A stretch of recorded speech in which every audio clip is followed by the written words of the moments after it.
So I'm over at the office today, just getting some footage uploaded off my computer. I've been building up, and my 2 terabyte hard drive is chock full, and my computer is complaining. So I'm making space, but at the same time, I'm also finally made enough space I can go through and log some footage.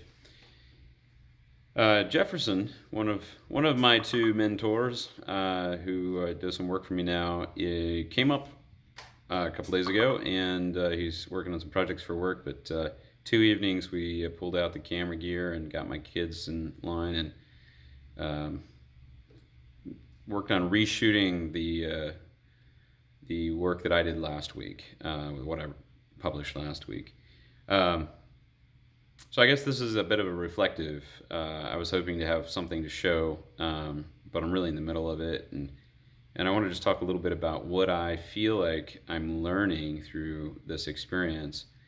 So, first of all, that video that I shot and edited, I've been told it's too dark, and I agree. I think that I set out to shoot something that felt like night, felt dark.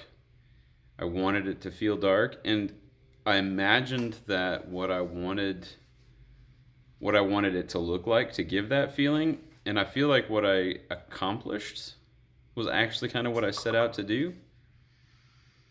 But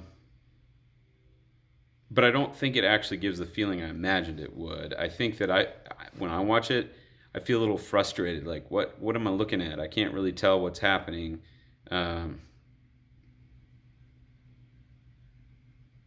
Yeah. So maybe what I'm learning from this, and then in the work that I've been doing with Jefferson, he's been teaching me how he would shoot it. Going through that, and he's listening to my thoughts and inputs. But I really ask him to just go for the feel that you think is right, what feels right to you. And if I have a thought, I'll share it. And if you want to use it, that's fine. And if you don't, that's fine. But ultimately, I want to see what you would do, and I want to hear your rationale for what you're creating. Um, and he went much brighter. I think that also, just from a technological, what the camera's capable of perspective, like, um, I went the route of let's bake in some gain. The SDR mode on the FX9. I'm not sure I shouldn't have used the HDR. I think I'd get more dynamic range. I'm not sure. I'm still very rookie with those modes. So I'd already thought and decided that after my experience shooting it the first time, if I come back and shoot it again, I want to shoot it in the Cine EI mode where I'm getting the full dynamic range, and it makes sense because I have so much dark in these bedroom shots with Travis, and the outdoor shots with the house or on the porch, and then I've got the bright headlight. I really need to leverage the complete dynamic range of the image. And Darce looked at the video, and his feedback was he really didn't like the banding that we were getting with the headlight. I actually kind of pushed that effect in my color work. I kind of liked it, but I think he's right that I liked it, I think, because it had a little bit of a cartoonish feel to it, which really isn't the vibe I'm going for. But for some reason, my, very basic sense of aesthetic was tickled my fancy. But after seeing what Jefferson shot, it's much more, we bring the light up to match the camera's capabilities, and then we grade it to look the way what we want it to, and it'll be fun to share that. I'm working on just ingesting the footage, and then I'm going to work on a rough edit. Actually, you can see right there in the background, that's what the window in Travis's room looks like in S-Log. We have some light outside now. So I'm looking forward to seeing how that comes out, and then Jefferson will do an edit as well. We also made some different decisions on sound. I recorded set audio when I made the previous video, and that worked. I went out and gathered some Foley with the bug noises, but the talking and the rustling in the bedroom, that's all just as it was recorded. And so I shot one, what did Jefferson call it? I can't remember. Basically, I'm going to call it the master. Like it's the whole thing, and the sound is there, and then I clip everything else into that. Um, but we really went the route that we gathered scratch audio, but we're going to come back and build the sound for the thing. And I like I like that because it really changes what you can do with directing. Um, I was basically playing my director function as, okay, let me give you some advice, let me give you some tweaks. Now run through the whole thing. Jefferson was very much so just stepping Isaiah through the process. Like, okay, and I noticed he did a lot of just talking through what he was going to do, and now I'm doing it. And get ready. I'm going to have you start here in a moment. All right, and action. All right, and I want you to, like a lot of that really guiding him through. And um, I think that's kind of amazing because it's a collaborative between the director and the actor. Then, where in the moment as an actor, I have a little tiny bit of experience acting. Like sometimes you just feel like a moment will happen, especially when you're with other actors in a scene. A moment will happen, and there's an opportunity there to do something a little bit different. That's keeping with the scene. They're not changing dialogue or changing the major blocking, but it's just a difference in how you act it out, and it works better when you can do that. But when you have a director who can talk to you during the shot, they get to collaborate in that. And I think that's a really cool thing that I'd like to experiment with if I continue to dabble in the directing realm. Another thing from last week's video, Darce mentioned the music was, he didn't really feel like that was the right tone. All right, this is where I fell into the lazy filmmaker thing, because I went on Artlist and grabbed the first thing that sounded like I could edit to it, and it wasn't too wildly off. When I got done, I was like, I don't really feel it either, but I was too lazy to go back and really try hard. So I am going to try and not be lazy in this next edit and experiment more. Another big thing I learned is the lighting. I was really struck by Jefferson's approach to lighting.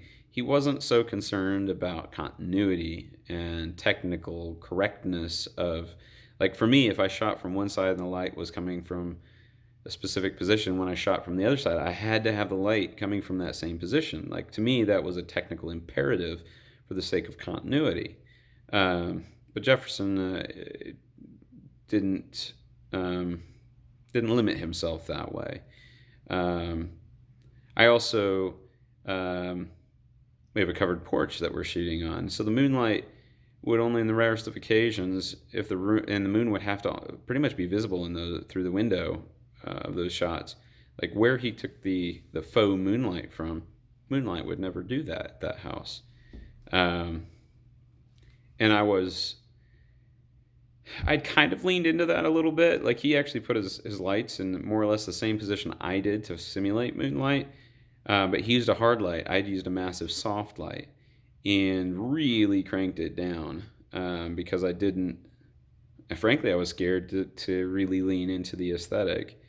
But I think it works really well. It reminds me of when I was first learning to fly. I'm sitting in the airplane with the instructor, and he's like, "All right, you take the plane." And that's a scary moment because you're in an airplane. Like what you do matters, and you're trusting in that moment. You're trusting your instructor to basically jump in and fix it if you mess up. That's your safety net. With shooting, like I'm not wasting anything. It's just bits on a memory card. Like I'm wasting time, I guess. But I realized when the airplane, I was scared to make big moves. Right?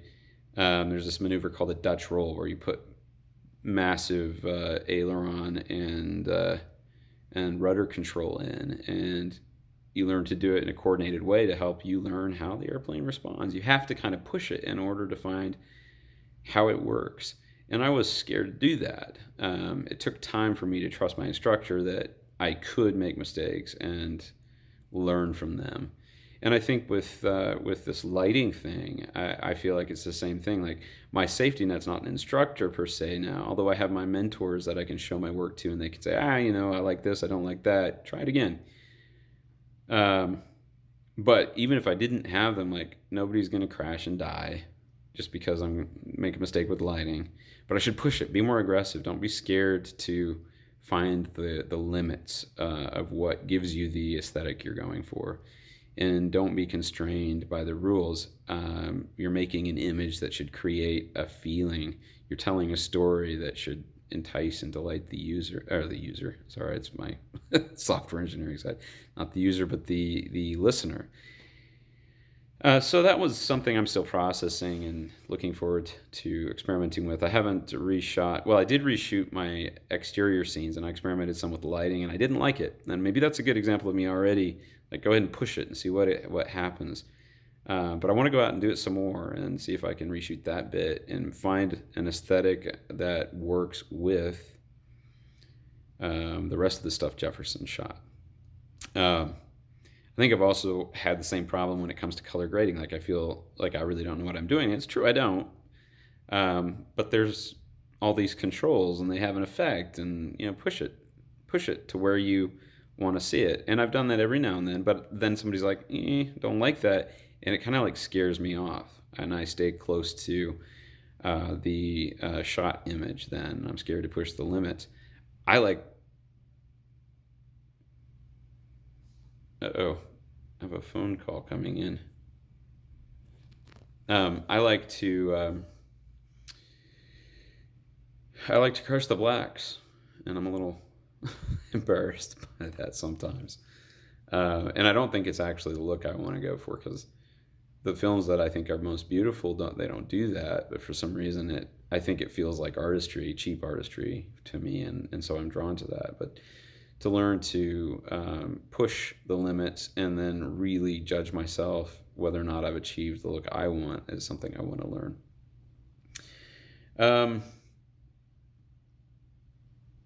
Yeah, it's a weekend, and I'm having fun thinking about this stuff. I still haven't gotten back to screenwriting, but I think that going through this experience with watching Jefferson direct and some of the directorial liberties he took in interpreting the scene that I envisioned.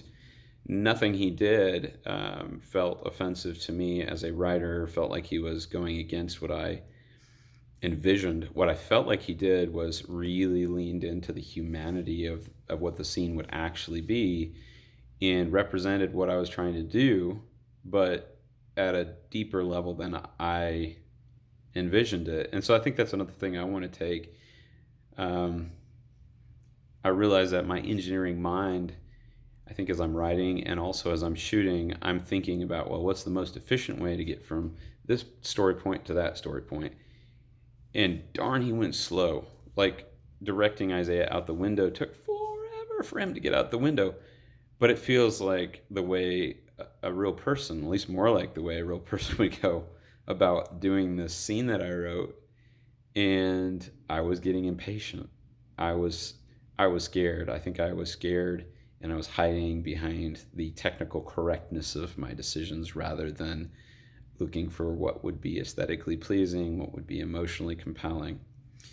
So my advice to me, maybe it's helpful for you as well. Maybe I'll throw a couple clips in here. Sorry, it's just sliding back. There.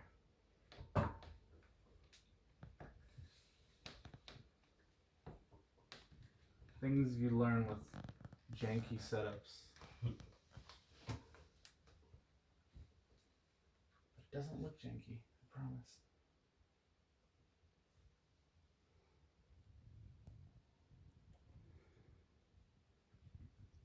Okay. Everybody ready? Yep. Alright. Everybody quiet. I'm going to dolly first, and then I'll say action for you to set up Okay. and turn the flashlight. Okay.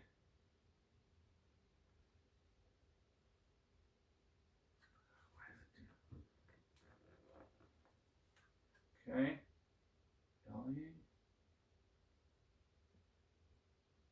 Okay, set up.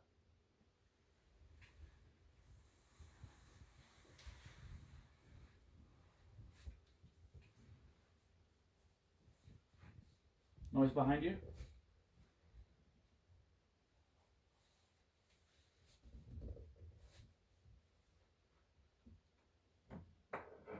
Remember to crouch near the camera.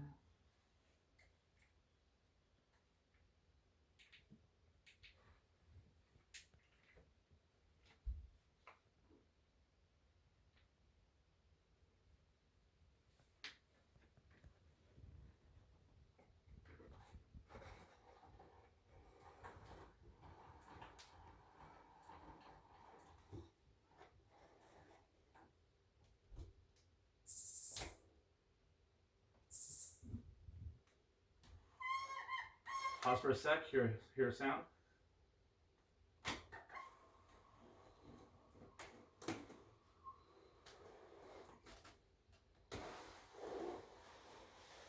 Now hear again if the coast is clear.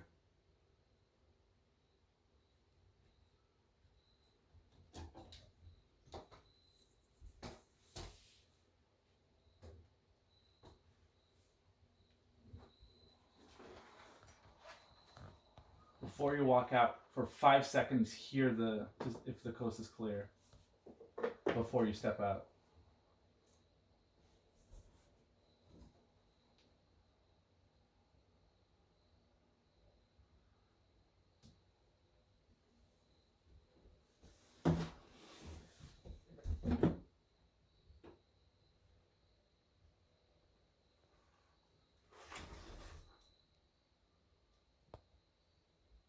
And cut. Thanks for tuning in. Bootstrap Cinema, where we don't know what we're doing, but we do it anyway in hopes that someday we will know what we're doing and want that day to be amazing. Thanks. Ciao.